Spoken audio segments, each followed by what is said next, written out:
پناہ مانگتا ہوں میں اللہ کی شیطان مردود سے۔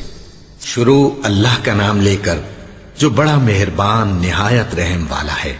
سب طرح کی تعریف اللہ ہی کے لیے ہے جو تمام مخلوقات کا پروردگار ہے، بڑا مہربان نہایت رحم والا، انصاف کے دن کا حاکم۔ اے پروردگار، ہم تیری ہی عبادت کرتے ہیں اور تجھی سے مدد مانگتے ہیں۔ ہم کو سیدھے رستے چلا، ان لوگوں کے رستے جن پر تو اپنا فضل و کرم کرتا رہا، نہ ان کے جن پر غصے ہوتا رہا اور نہ گمراہوں کے۔ آمین۔ بسم اللہ الرحمن الرحیم۔ الف لام میم۔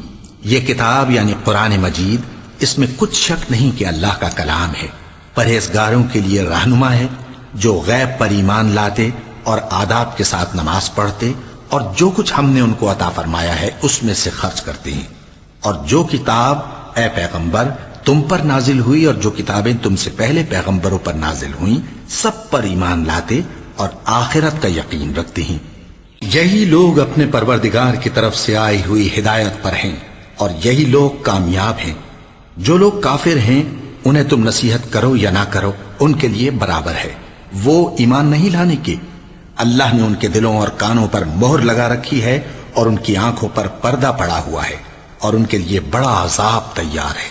اور بعض لوگ ایسے ہیں جو کہتے ہیں کہ ہم اللہ پر اور روز آخر پر ایمان رکھتے ہیں، حالانکہ وہ ایمان نہیں رکھتے۔ یہ اپنے خیال میں اللہ کو اور مومنوں کو دھوکہ دیتے ہیں، مگر حقیقت میں اپنے سوا کسی کو دھوکہ نہیں دیتے اور اس سے بے خبر ہیں۔ ان کے دلوں میں کفر کا مرض تھا، اللہ نے ان کا مرض اور زیادہ کر دیا اور ان کے جھوٹ بولنے کے سبب ان کو دکھ دینے والا عذاب ہوگا۔ اور جب ان سے کہا جاتا ہے کہ زمین میں فساد نہ ڈالو تو کہتے ہیں کہ ہم تو اصلاح کرنے والے ہیں۔ دیکھو یہ بلا شبہ مفسد ہیں لیکن خبر نہیں رکھتے۔ اور جب ان سے کہا جاتا ہے کہ جس طرح اور لوگ ایمان لے آئے تم بھی ایمان لے آؤ تو کہتے ہیں بھلا جس طرح بے وقوف ایمان لے آئے ہیں اسی طرح ہم بھی ایمان لے آئیں۔ سن لو کہ یہی بے وقوف ہیں لیکن نہیں جانتے۔ اور یہ لوگ جب مومنوں سے ملتے ہیں تو کہتے ہیں کہ ہم ایمان لے آئے ہیں، اور جب اپنے شیطانوں میں جاتے ہیں تو ان سے کہتے ہیں کہ ہم تمہارے ساتھ ہیں، اور مسلمانوں سے تو ہم ہنسی کیا کرتے ہیں۔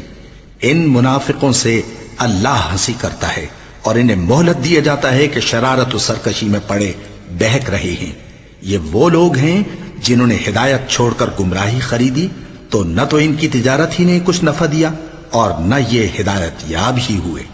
ان کی مثال اس شخص کی سی ہے جس نے شب تاریک میں آگ جلائی، جب آگ نے اس کے ارد گرد کی چیزیں روشن کی تو اللہ نے ان لوگوں کی روشنی زائل کر دی اور ان کو اندھیروں میں چھوڑ دیا کہ کچھ نہیں دیکھتے۔ یہ بہرے ہیں، گونگے ہیں، اندھے ہیں کہ کسی طرح سیدھے رستے کی طرف لوٹ ہی نہیں سکتے۔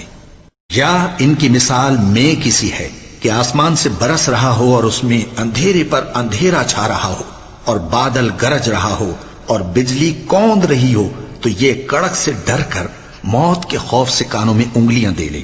اور اللہ کافروں کو ہر طرف سے گھیرے ہوئے ہے، قریب ہے کہ بجلی کی چمک ان کی آنکھوں کی بصارت کو اچک لے جائے۔ جب بجلی چمکتی اور ان پر روشنی ڈالتی ہے تو اس میں چل پڑتے ہیں، اور جب اندھیرا ہو جاتا ہے تو کھڑے کے کھڑے رہ جاتی ہیں۔ اور اگر اللہ چاہتا تو ان کے کانوں کی سنوائی اور آنکھوں کی بینائی دونوں کو زائل کر دیتا۔ بلا شبہ اللہ ہر چیز پر قادر ہے۔